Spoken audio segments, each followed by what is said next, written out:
everyone. We are so excited to introduce you to today's Mentor Talks episode. Our Mentor Talks program is a joint initiative with Our NYC and invites mentor figures throughout the city to be interviewed by our student and young adult teams to explore their experiences and advice in the areas of social impact, education, the workplace, networking, and more.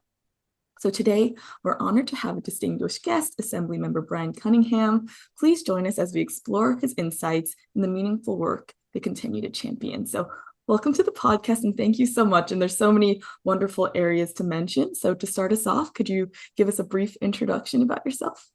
Yeah, thank you so much for having me on. I think the biggest introduction for me right now is just recently being a new dad. My son was born in November of last year. My wife and I was born and raised in Flatbush, Brooklyn. We still live in Flatbush, Brooklyn. I'm fortunate to represent the 43rd Assembly District, a community I grew up in, went to school in, scraped my knees in. And I feel like it's a community I just try every single day and all to fight for. As well as I sit on a couple of committees in the state legislature. I sit on agriculture and banks, economic development, energy, transportation, veterans. And just a Brooklyn guy who was able to find his way from Brooklyn to Albany and hopefully be able to do some transformative things in the state that helps to improve the lives of young people and New Yorkers in general. Wonderful. Thank you so much. And congratulations on the fatherhood. Such a Yeah, wonderful moment. it's a beautiful thing. It definitely helps you view the world in a different lens. Because obviously being in Albany for the last 2 years, it's so much focused on the future we want to have. But now looking at my future legacy, right, and the future that I want him to have, just making sure that we level the playing field and make things equitable and just, and create prosperity for future generations. So it's become a personal journey up here. Yeah, so you brought up how you were Flatbush born and raised. Could you tell us a little bit more about your upbringing there and how it has influenced your approach to public service?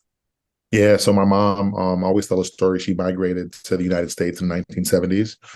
Typical immigrant story. My mother was born and raised in Jamaica, West Indies. In the 1970s, she had about $36 in her wallet, in a suitcase, and she moved to New York to chase the American dream. My mother was told that the streets of America were paved with gold.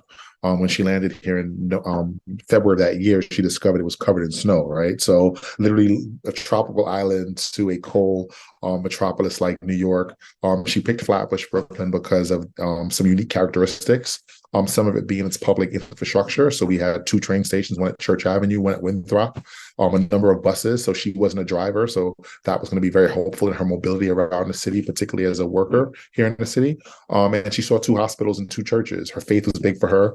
Obviously, having public health and the ability to move was a critical part of her moving to Flatbush.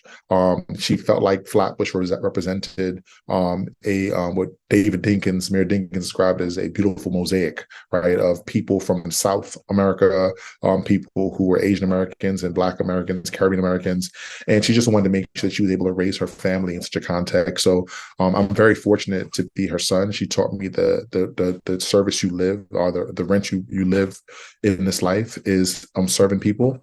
And she instilled those values in us very early, faith and service. So I'm a byproduct of my mother's wildest dreams. And I don't think she would ever thought in one generation that her son would be a member of the New York State Legislature and her daughter a phenomenal educator and soon to be a PhD. So kudos to my mother, Sonia, for the incredible job she did in raising us, and my dad, who was a cab driver and a security officer.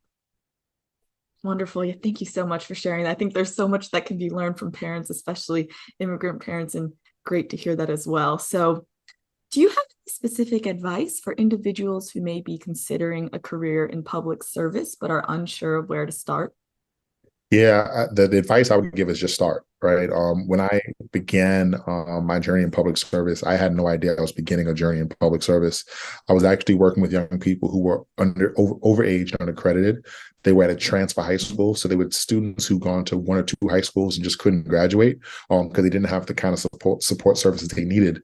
And what I was an academic advisor, so I would come in and provide social emotional help, guidance, and help them go through their transcript. And I would do home visits to make sure they came to school, and just made sure I was a cheerleader. I was a paid cheerleader to make sure they graduated high school this time. And through that program, what I discovered was the inequities in our educational system, and that there were people 160 miles away in Albany who were making decisions about where resources would be spent in our communities. I then took that fight personal and started going to community board meetings and became an intern at a state senator's office. And who would have known, 12 years after that experience, that I'd be a state legislator actually passing bills with the same legislator I started working for those 12 years ago. So I think you start where you are and you look at everything in terms of the vehicle of what issues am I seeing in my neighborhood? How could I play a part in fixing those issues? And what service or what public service am I going to choose? It could be elected office. It could be joining a community board. It could be joining a nonprofit. It could just be doing extracurricular activity in your neighborhood, which is why I say just start where you are, because there's no project that's too big or too small that can impact change for so many people, including your neighbors and New Yorkers across the state. Definitely. Yeah, thank you so much. And on that point of, you mentioned your experience as an advocate counselor and other community involvements, especially with the youth. Did you notice any significant challenges that you faced in assisting young people, and how did you address them at the time? Yeah, I think, one of the things about being young and being a young person is not having the vision to see what others see in you and for you, and seeing some of the challenges that can arrive as a result of some of the decisions you're making. So one of the challenges I've seen is oftentimes trying to help convince young people to do better for themselves, right? And to be open to the feedback of people and the wisdom of people that sometimes don't look like them, don't necessarily sound like them, and may have experienced some of the same things they're experiencing now, but it was a while ago. So I think that's one of the challenges I've learned over the years, is just to be open as a young person, and also as a mentor, to be flexible enough to figure out, is there a way that I'm showing up that I could show up differently, that young person might hear me differently, and that might result in the change I actually want to see. The other thing I learned in mentoring is just modeling behaviors. Sometimes your best testimony, the best lesson you can give in life is how you live your life. There've been countless young people who I've had the opportunity to mentor throughout the years, four of which I could think of off the top of my head. One is a retired Army personnel at this point. One is a hedge fund banker on Wall Street. The other one actually works for me now as a media advisor. And the other one is working towards his law degree. So when I think about those four young people, I'm equally proud of all of them, no matter what they ended up becoming. But I'm certainly proud that of the routes they've taken, and the obstacles I know they overcame to get there. Yeah, that's incredible. And I think it really shows how much power and impact a mentor can have. So just looking back previously, do you have any mentors that really helped you along your career journey that you're still with today, or that were really important in your figurative years? Yeah, I have a couple of mentors, both basketball coaches. I think about Raymond Gordon, who just relocated to Orlando, Florida. A brother who used to coach me in the basketball court and play video games with me. And while we were playing video games, would impart knowledge to me. I think about Dwayne Bloomfield, who still lives in New York, who was a big brother to me. And I think about career mentors like Senator Parker, right, who was my first job in politics and gave me an opportunity. So they've been both men who I think have been, and women who've been influential both in my personal growth and helping me through the different leisure activities, and helping me find the connection to professional bridges. And they've been folks who have been professional bridge builders who've opened up doors for me that otherwise would not have been open. So for all those men and women who have ever played a role in my life and my development, I am you, right? You are me. And I wouldn't be here unless they took the time to mentor me and I took the time to listen. So it is a two-way symbiotic relationship between the two things. And I'm just grateful for the opportunity that I've had over the years to meet such incredible people who've cared enough to mentor me. That's wonderful. And I think in terms of getting a mentor or just getting to know people in your community, that can be an intimidating concept for a lot of youth and young people. Do you have any advice in terms of the best ways to approach mentorship, or just to approach figures in your community that might really resonate with you? Yeah, I think the best approach is to ask, right? Even at this age, I find myself, and that could be a awkward proposition, because there's the fear of being rejected or someone not having time. But you'd be surprised how many people want to play a positive role in someone's life, but haven't been asked, right? So to the degree that you can just say to the person, "Hey, I am looking to getting to accounting or into politics or into a particular field. I know you're in that field. Would you mind having me shadow you at work? Would you mind giving me some pointers? Would you mind looking over my resume? There's small ways that they can be helpful, and there are large ways they can be impactful, where they can provide you with an employment opportunity or an internship opportunity. So there are various ways, but there's an old saying that says a closed mouth don't get fed. So I think it's really important that if you want something to happen for yourself, you have to ask for it. Right. I think that's such a good point, and it can really help bypass certain obstacles that young people face. And I guess going back on the point of obstacles, were there any specific obstacles that you faced getting started during your career that have really molded how you go about your career today? Yeah, as a person of color, I mean, obviously politics, when you look at politics from historical landscape, people that look like you and people that look like me weren't always included in the conversation, right? And because we weren't included in the conversation, there was no direct pathway for us. So oftentimes what would happen is you would look at the professions that were stacked with people that look like you. So being somebody to break in both as a young person under 40 years old elected to office, someone who represents a neighborhood I was born and raised in, and someone who also has a beard, right? That's not a very popular sentiment in politics. People usually clean shave. So all these things are going against the grain and going against the mold. So it certainly it was an uphill battle to get in. I didn't know a lot about fundraising. I didn't know about a lot about campaigns. But again, because someone like, again, Senator Parker helped me work on his first campaign as a petition coordinator and then work as a special assistant and become his deputy chief of staff. Over the years, I was able to amass skill sets by just showing up and being present and having the courage to make mistakes and having a leader or a mentor who was gracious enough to be graceful with me when I made those mistakes and help show me how to make better decisions, both professionally and personally. So again, just grateful for all the people that played a role in helping me become the person who I am. Yeah, definitely. And I think there are so many great people that helped mold your career and really gave you great advice. Were there any people that you didn't know, but you really modeled your career after them or gained a lot of inspiration from their work? Yeah, I mean, one person is obviously Senator Cory Booker in New Jersey. When I first got into interest in politics, he was a young mayor at the time in Newark, New Jersey, which is not too far from New York City. And obviously a man who looked like me from a political identity and ethnic standpoint. Obviously, President Obama's election shook the nation. I was able to go on and work for President Obama with my Brothers Keepers Alliance. And that was just earth shattering. But again, these men who looked like me had similar experiences in terms of, living in communities like mine or having similar family dynamics. Those things were able to shape me from afar and help me think about, if they can do it, why can't I, right? And I think that was a critical part of my maturation and a critical part of me trying to figure it out, and knowing that there was a model in terms of both the work they did, the education they pursued, and the issues they took on, that gave me a sense of identity and a sense of purpose and a model of leadership that I could probably adapt, take some things that worked, and also find out what didn't work for me and create my own mold out of that.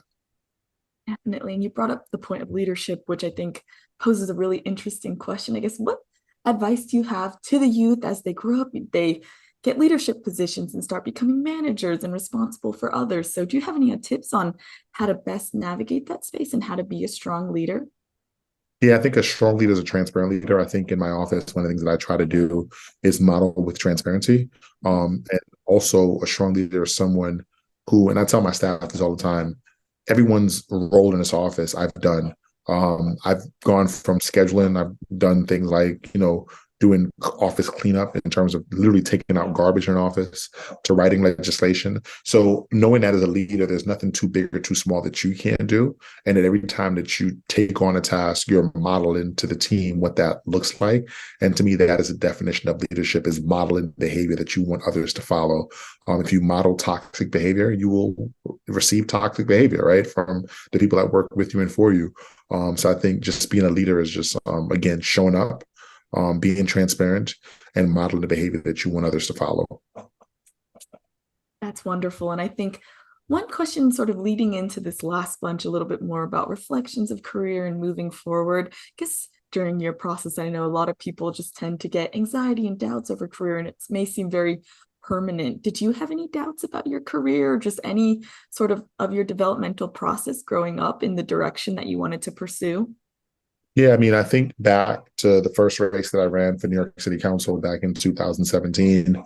I lost that race. And one thing I tell people all the time is that I've learned more in my failures than I did in my success. And that was a crystallizing moment for me that sometimes the best ideas and the best candidates don't always win. And that's something that happens even at job interviews or other things in life. You can play the best basketball game of your life, score, rebound, and outperform everyone else and still lose that game. You can score an ace on that test and still not get into that school. You could run the best campaign and not win sometimes. And I think what's the most important thing and what people are looking for is the character of a person. How does that person lose and how does that person learn from those mistakes and figure out how to win moving forward?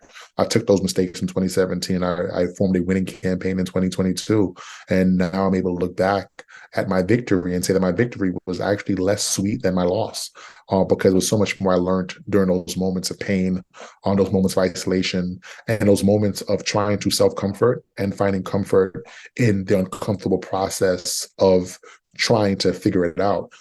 Life is not linear. It's certainly a roller coaster ride at times.